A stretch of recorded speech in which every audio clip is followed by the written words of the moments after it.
Deus colocou isso no meu coração, esse texto, e Deus me fazia lembrar justamente disso aqui que eu quero ler com você. Capítulo 38, versículo de número 6. Diz assim: tomaram então a Jeremias e o lançaram na cisterna de Malquias, filho do rei, que estava no átrio da guarda, e desceram a Jeremias com cordas. Na cisterna não havia água, senão lama. Jeremias se atolou, você me ajuda, se atolou na... Ouviu Ebed-Meleque, o etíope, eunuco, que estava na casa do rei, que tinham metido a Jeremias na cisterna. Ora, estando o rei assentado à porta de Benjamim, saiu Ebed-Meleque da casa do rei e lhe falou: ó rei, Senhor meu, agiram mal estes homens em tudo quanto fizeram a Jeremias o profeta, que lançaram na cisterna, no lugar onde se acha, morrerá de fome, pois já não há pão na cidade. Então o rei deu ordem ao rei, a Ebed-Meleque, o etíope, dizendo: toma contigo daqui 30 homens e tira da cisterna o profeta Jeremias, antes que morra. Deus, toma, Senhor, a minha vida mais uma vez nas tuas mãos. Anula o homem, e que o teu Espírito, Senhor, possa falar-nos. Ó Pai, porque primeiro tu fala conosco, Senhor, para depois nos usar como instrumento, Deus. E Deus, que eu possa ser simplesmente um canal nas tuas mãos. É o que eu quero te pedir e te agradecer, no nome de Jesus. E todos quanto creem que possam dizer amém e amém.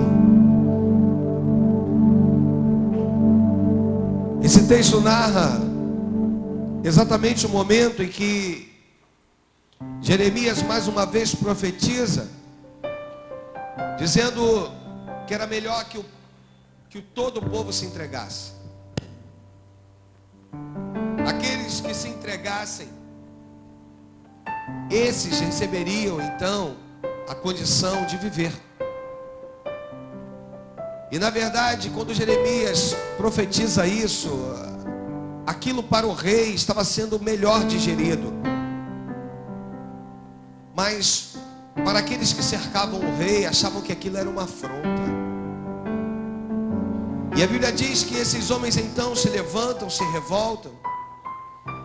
E no versículo 5 diz que o rei Zedequias: eis que está nas vossas mãos, pois o rei nada pode contra vós outros.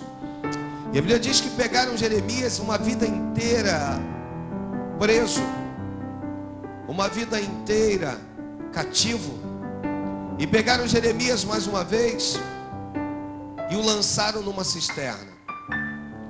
A Bíblia diz aqui que essa cisterna, ela não havia água senão lama, e Jeremias se atolou na lama. Querido, o evangelho por muitas das vezes dá uma impressão de injustiça. O evangelho por muitas das vezes dá uma impressão que tu guerreia, e que grandes são as lutas que vêm contra você, porque tu não vê o teu adversário. Você não consegue visualizar com os teus olhos o teu adversário. Ele está ao derredor. Ele é espírito. Guerreia contra ti. A Bíblia diz que a nossa guerra, Paulo declara, não é contra sangue ou carne, mas sim contra potestades e dominadores que habitam nas regiões celestes. Significa dizer que existem coisas que eu não consigo visualizar com os meus olhos carnais. Eu consigo sentir quando o adversário da minha alma, quando o inimigo da minha alma vem tentando contra mim, quando os dardos são lançados. Eu consigo sentir ele rebater no escudo da fé. O que eu estou tentando falar contigo aqui é que ainda que haja uma impressão de injustiça, ela não acontece, ela não existe. Cada um nasce com um propósito de Deus. Deus sabe qual é a tua condição e até onde você pode ir. Significa dizer que para aquilo que Deus te chamou, você precisa ir até o final. Ainda que aparentemente esse final seja lama. A Bíblia diz que Jeremias é lançado na cisterna, descem ele com uma corda. Alguns teólogos que vão dizer que Jeremias estava com a lama até o pescoço. Que situação, querido. Literalmente, quando a Bíblia diz que ele se atola na lama, ele está com lama até o pescoço. Fico eu tentando entender Jeremias com a cabeça erguida, talvez olhando para o alto e dizendo: Senhor, será que eu vou morrer nessa situação?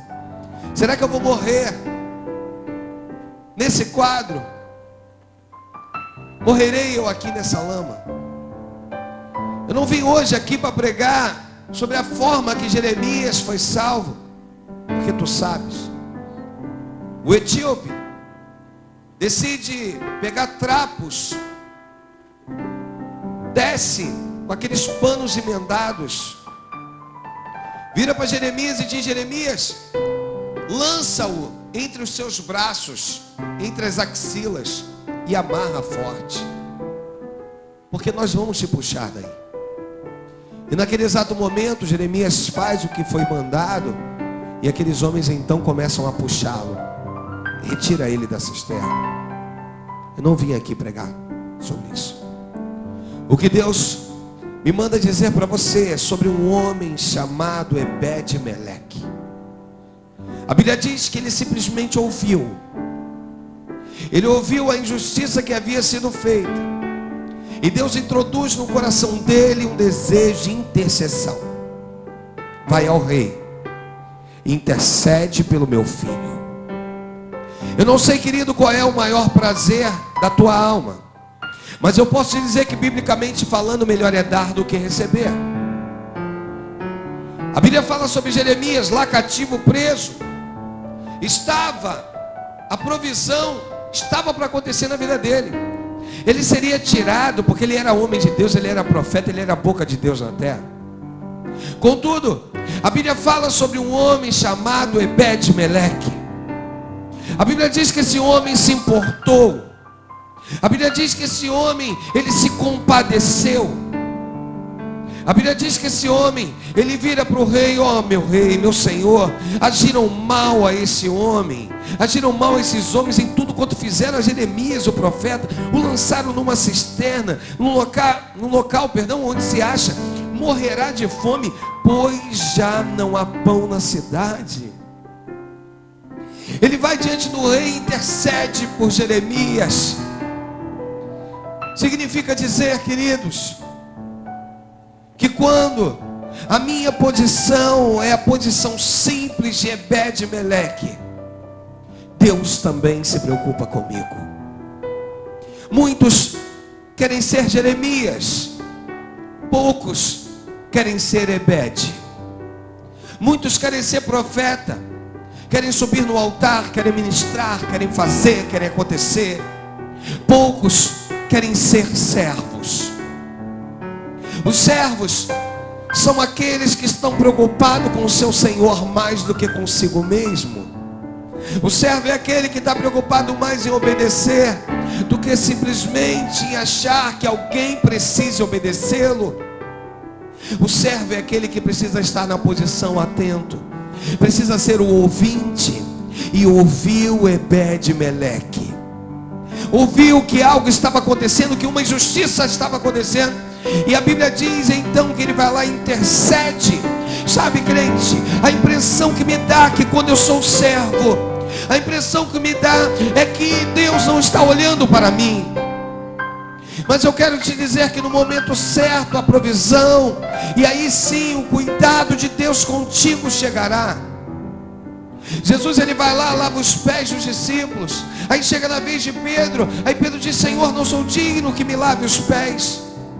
E aí ele diz: olha, Pedro, se eu não lavar teus pés, tu não terás parte comigo. Senhor, então não precisa simplesmente lavar os pés, me lave por inteiro. Não, Pedro, nada disso. Estou mostrando que vim aqui para servir.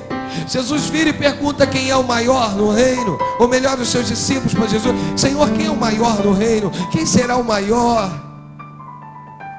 E aí ele vai contar uma história. Quem é o maior? O que serve ou o que é servido?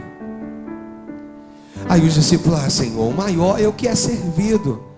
É verdade, mas eu vim para servir.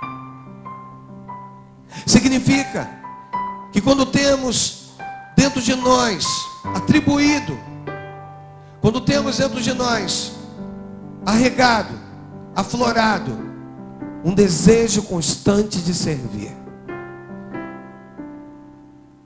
eu consigo compreender que no momento certo eu não vou me preocupar, porque Deus cuidará de mim. Deus cuidará de mim. E não só de mim, como cuidará dos meus. Você sabe que primeiro nós temos que honrar a Deus sobre todas as coisas. Primeiro Deus, depois a família, em terceiro a obra. Mas eu já disse isso bem aqui, que quando estamos debaixo de um ministério, aonde nos desgastamos, aonde ocupa o nosso tempo em oração, em afinco, em dedicação, automaticamente nós acabamos colocando a família em terceiro lugar e a obra em segundo. E quantas vezes são que em meio às nossas orações nós falamos com Deus assim: Senhor, e a minha família? Senhor, e os meus filhos, eles podem se perder. E aí Deus, com tanto amor e tanto carinho: filho, tu tens se dedicado a mim, dos teus cuido eu. Dos teus cuido eu. Eu não estou dizendo aqui, querido, que tu deva inverter esses valores. Eu estou te contando algo pessoal, algo íntimo, que quantas das vezes percebemos algo saindo fora do controle, percebemos algo saindo fora, né, da sua linha, da sua trajetória. Mas ao mesmo tempo, ao perceber tudo isso, nós notamos o seguinte: nós notamos Deus indo lá e como se pegasse novamente essa locomotiva e colocasse tudo no seu devido lugar, fazendo de Jesus a locomotiva principal, aquela que rege, aquela que direciona, vindo você e sua família e vindo teus filhos atrás, como os rebentos da oliveira, em dizer para você: quando tu cuida daquilo que é meu, eu cuido daquilo que é teu.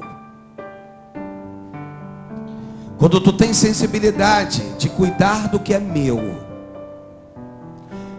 quando em meio a tanta luta, tantos desafios, em meio a essa dificuldade financeira que tu possa viver, mas quando se trata da obra de Deus, nada atrapalha você em ser um abençoador. Quando você cuida do que é meu, assim diz o Senhor para mim e para ti: cuido eu do que é teu. E o que é teu, lembre-te, eu que te dei. Porque se tu tem uma família, eu que te dei. Se tu tem filhos, eu que te dei. Se tu tem uma casa, eu que te dei. Se tu tem um carro, eu que te dei. Se tu tem um lar, eu que te dei. Tudo quanto tu tem, eu que te dei. Eu cuido daquilo que eu te dei. Quando você compreende isso, querido, quando você entende isso, a Bíblia diz que Ebed-Meleque O etíope, o eunuco, que estava na casa do rei, quando ele ouve que tinham colocado Jeremias dentro da cisterna, ele vai até o rei e ele diz: ó rei, Senhor meu, agiram mal esses homens em tudo quanto fizeram a Jeremias, o profeta. Senhor, ele é um homem de Deus. Jeremias é um homem de Deus, e se ele ficar lá, ele vai morrer de fome. Aí o rei ordena a Ebed-Meleque, o etíope, dizendo: toma contigo 30 homens e tira da cisterna o profeta Jeremias. Sabe qual é o prazer, querido, quando tu serve ao Senhor? Sabe qual é o prazer quando tu se preocupa com as coisas de Deus? Sabe qual é o prazer quando tu vive intensamente as coisas de Deus? Sabe qual é o maior prazer? Deus ainda vira e diz assim: escolhe 30, vai, escolhe, porque não só quando eu tiver que te honrar, vou honrar quem está contigo. Vou dar o prazer e o privilégio de não só você, mas dos 30 irem lá para resgatar o homem de Deus. O Senhor faz com que as bênçãos dele possam crescer em amplitude e alcançar todos os seus familiares.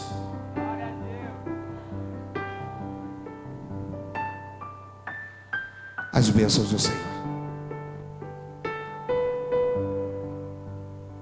Mas às vezes na minha vida e na tua dá a impressão que estamos nos dedicando muito, principalmente quando viemos de outras igrejas. Quando viemos de outras igrejas, a gente diz assim: ah, mas eu já me dei muito.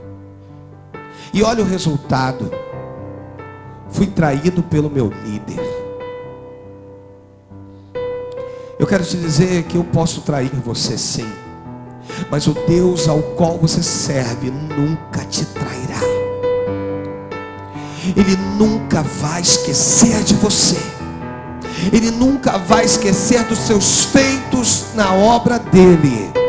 Eu costumo dizer que a lei do Senhor, ela se cumpre ao fio da espada, se cumpre à risca.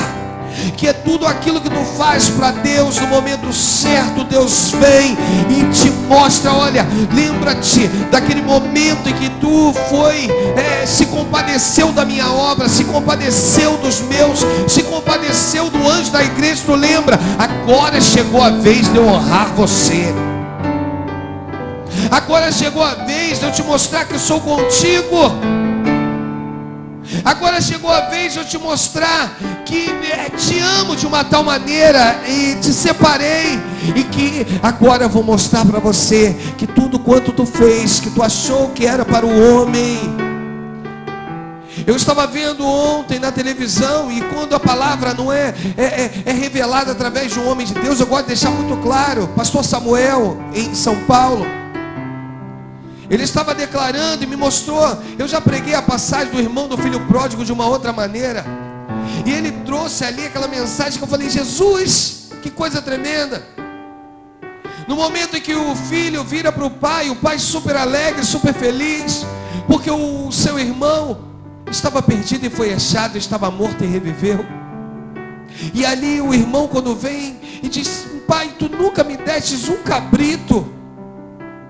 Tu nunca me destes um cabrito. Agora vem esse meu irmão, gasta todo o seu dinheiro com meretrizes, com prostitutas, e o Senhor ainda honra ele.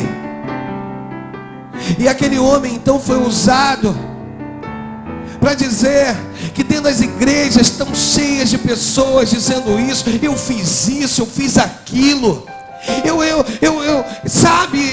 Eu fui daqueles ou daquelas que me envolvi, me dei. Ei, aquilo que tu fez foi para o teu Senhor, aquilo que tu fez foi para o teu Deus. Isso não é desculpa de procederes mal. Isso não é desculpa de aguardar no homem coisas que só poderão vir de Deus. Honras. Porque quando somos usados no altar aqui, querido e querida, quando somos usados, instrumentos de Deus no altar do Senhor, significa que Deus é que me manda, agora é o momento de honrar. E aí quando tu não é honrado, a culpa não é minha. O espírito da revelação não me manda honrar. São pessoas preocupadas com o que fizeram, quando na verdade deveriam fazer sem preocupação nenhuma. Entender de que aquele cabrito que o irmão estava pedindo, pai, tu nunca me desse um cabrito. Cabrito, filho, eu quero te oferecer um novilho cevado. Não é um cabrito qualquer. É você poder se alegrar.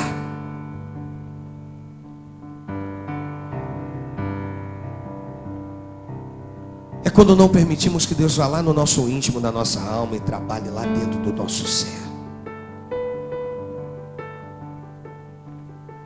E aí, sem perceber, podemos estar sempre envolvidos com mentiras. Sem perceber, podemos estar sempre envolvidos com falcatruas. Sem perceber, podemos estar desagradando o nosso Deus.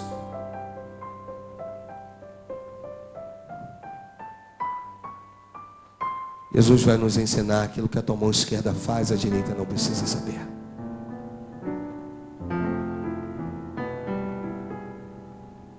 É quando achamos que nos escondemos de todos.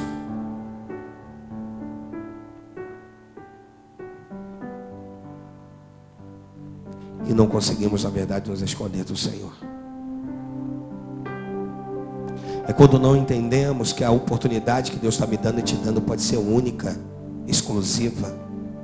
E pode ser que não haja outra.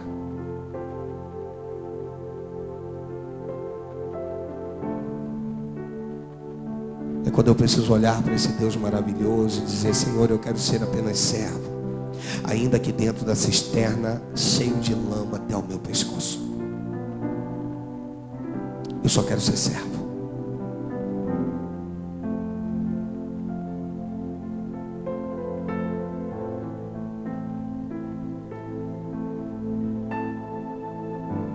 Versículo 12 do capítulo 38 vai dizer assim: disse Ebed-Meleque, o etíope, a Jeremias: põe agora essas roupas usadas e esses trapos nas axilas. Calçando as cordas, Jeremias o fez. E puxaram a Jeremias com as suas cordas e o tiraram da cisterna, e Jeremias ficou no átrio da guarda. Voltou para a prisão. Não pense você, quando diz que ele está no átrio da guarda aqui, não pense você que era um local. Não, ele só não estava na cisterna, mas voltou para a prisão. Está entendendo, diz amém? Então preste atenção. O prazer e o privilégio de servir é tão grande, que eu acredito que aqueles homens que estavam ali puxando com Ebed, eu acredito até que Ebed não estava nem na posição de puxar, estava na posição de guiar. Mais para cá, mais para lá, vai, puxa, para, está indo rápido demais, vocês estão indo devagar demais, vamos tirar logo esse homem daí, vamos embora. Eu acredito que ele estava na posição de comandar aquela situação. Mas existiam ali 30 homens com o destino de trazer à tona o homem de Deus. Eu não sei qual é a tua posição, querido, querida. Eu não sei como tu se vê nessa obra que Deus tem posto em tuas mãos. Mas Deus quer que tu possa fazer a diferença. Seja tu que está guiando, ou seja tu única e exclusivamente que está puxando. Sabe por que Deus manda que 30 homens vá com ele? Porque se Deus vira para Ebed e diz: Ebed, vai lá sozinho, tira ele, não ia conseguir. Significa que Deus conta sempre com uma equipe, destina uma equipe até você. Agora você imagina, se quando a corda é lançada, eram 30 homens, só 10 querem puxar. 10 puxam e parece que 10 empurram e 10 estão parados. Aí depois a gente vai perguntar o seguinte: pastor, Deus faz acepção? Não, mas Ele honra, porque do alto Ele está acompanhando a tua vida, está vendo se tu és do que está puxando, Tu é do que está empurrando ou tu é do que está parado? Eu não estou dizendo que os 30 homens estavam divididos não, queridos. O que eu estou dizendo é que ambos estavam puxando aquele que representava a Deus na terra, o profeta. E hoje eu quero colocar esse profeta como uma obra de Deus. Aonde o mundo tem entulhado, aonde o mundo tem feito coisas que tem deixado cada vez mais a obra mais difícil. E eu e você temos o privilégio de pregar as boas novas. Eu tenho falado sobre um tempo de andar sobre as águas. E um dos tópicos que eu vou ministrar na semana passada é o seguinte: pastor, só Pedro andou. Verdade. Mas Jesus depois vai dizer, em outra passagem: obras maiores ainda as farás. Pedro era o símbolo. Se eu for mostrar para você, era que Jesus fala dele: Pedro, tu és pedra, e sobre essa pedra edificarei a minha igreja, e as portas do inferno não prevalecerão contra ela. Dar-te-ei a chave. Tudo quanto, pois, ligares na terra, será ligado no céu. O que eu estou tentando dizer para você entender aí, que esse prazer de estar na obra de Deus e desentulhar, levar, trazer à tona, é um prazer meu e teu, e que no tempo certo tu verás qual é a recompensa disso. Existem coisas que tu está vivendo hoje, que tu plantou lá atrás. Existem coisas que você vai viver naquilo que tu pode plantar hoje.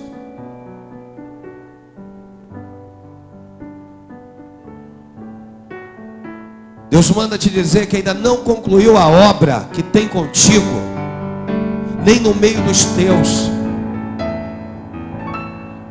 Quando tu menos esperar, tu vai ver um a um, um por um, se prostrar, se curvar, e dizendo: só o Senhor é Deus.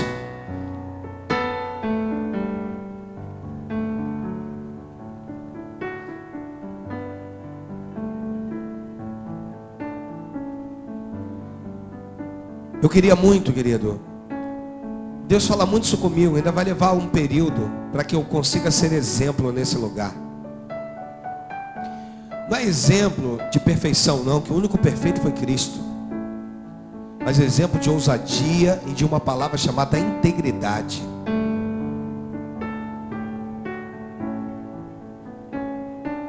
Integridade. É integridade fora e dentro da igreja.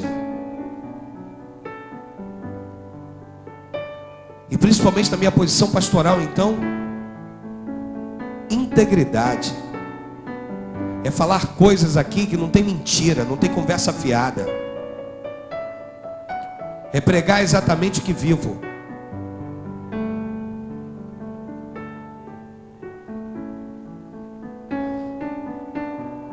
Mas eu caminho contigo. Se você for ao capítulo de número 39 comigo,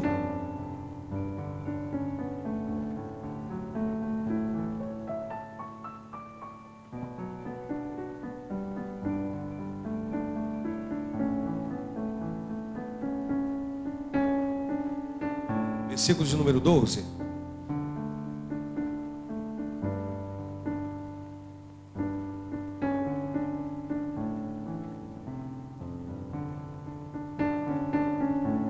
Deus já havia incomodado Nabucodonosor, que ninguém podia tocar em Jeremias.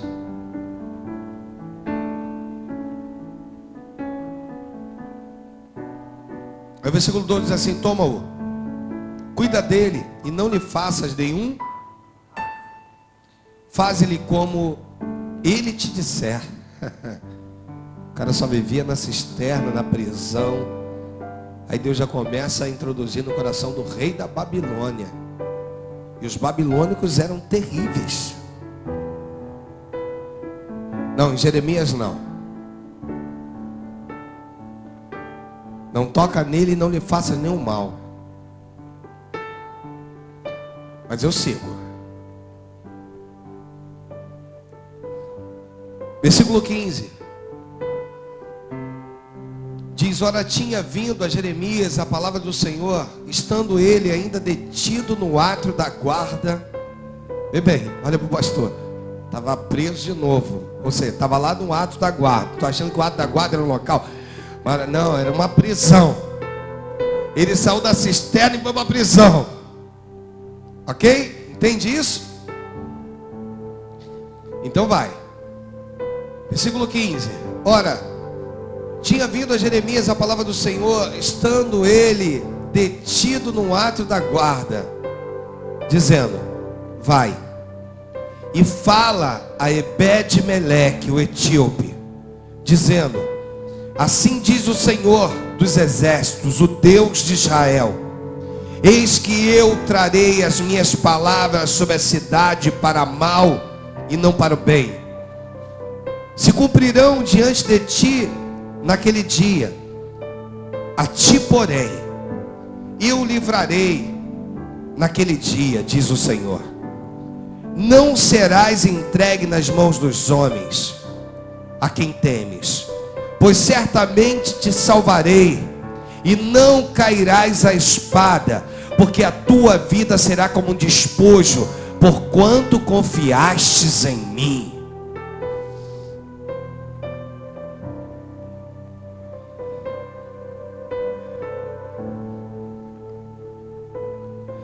Confia no Senhor.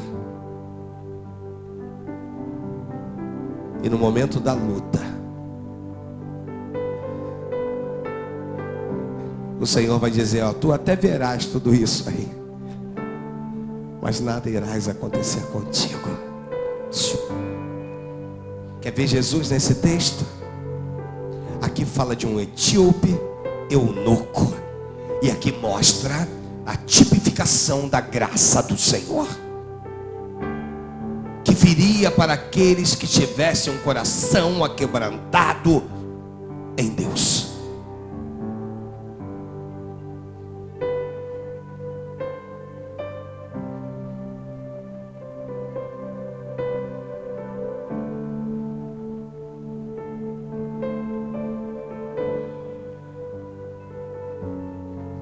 Eu quero poder morrer servindo ao meu Senhor.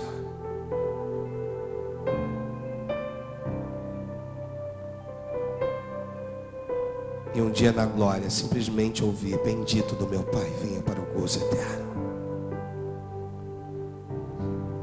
Canta isso aí para mim.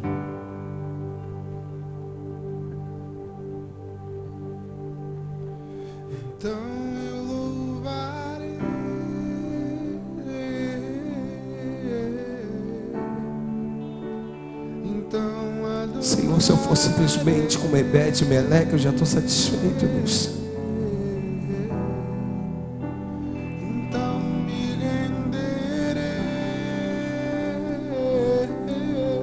Mas que teus filhos entendam, Senhor, que enganamos a todos menos a ti, Jesus.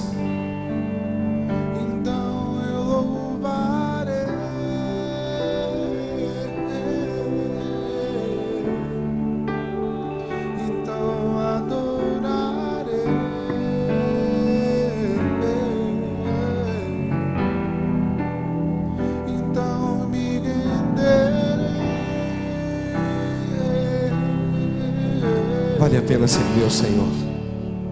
Totalmente a ti.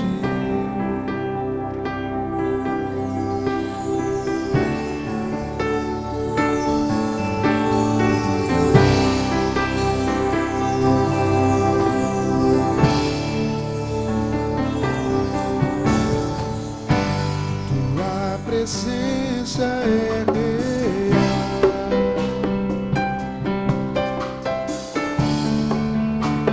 aqui neste lugar.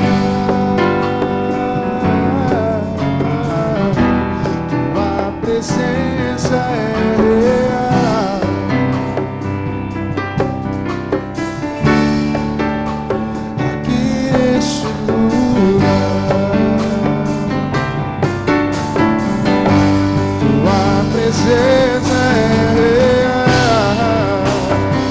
O Senhor é a melhor escolha que eu já fiz, Jesus. Aqui neste lugar, tua presença é real.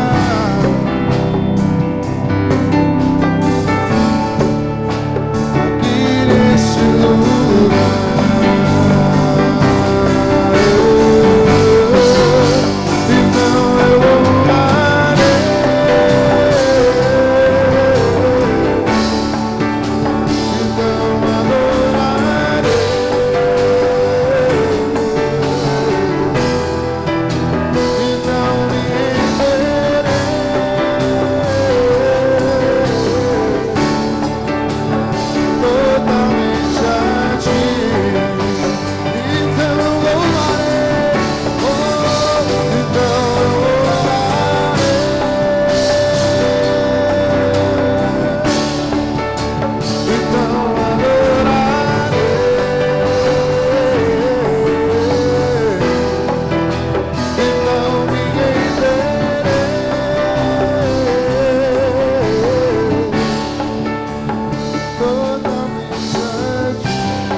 Bebede,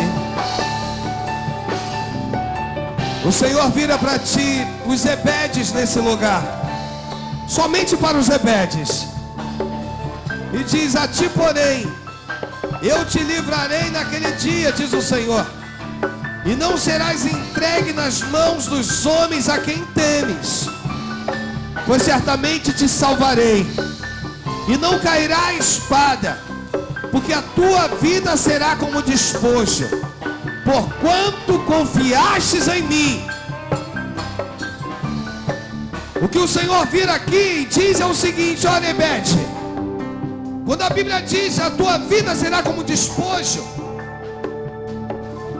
o rei da Babilônia vai entrar, vai sitiar esse lugar e vai levar pessoas com ele, principalmente mulheres, filhas, e te levará junto. Aí talvez tu diga assim: mas Senhor, eu estou indo como escravo. Mas saiba de uma coisa, Ebede, os que vão ficar, esses vão perecer. Então louve a Deus, porque o momento dessa escravidão também vai passar, o momento dessa luta também vai passar, porque eu te darei vitória. Oh, aleluia! Eu te darei vitória, serei contigo, ainda que numa terra que não te pertença, eu serei contigo. E se assim você crê, que você possa oferecer para Deus a tua melhor salva de palmas nesse lugar. A Ele toda a honra, glória e louvor. Oh, aleluia! Bendito e amado.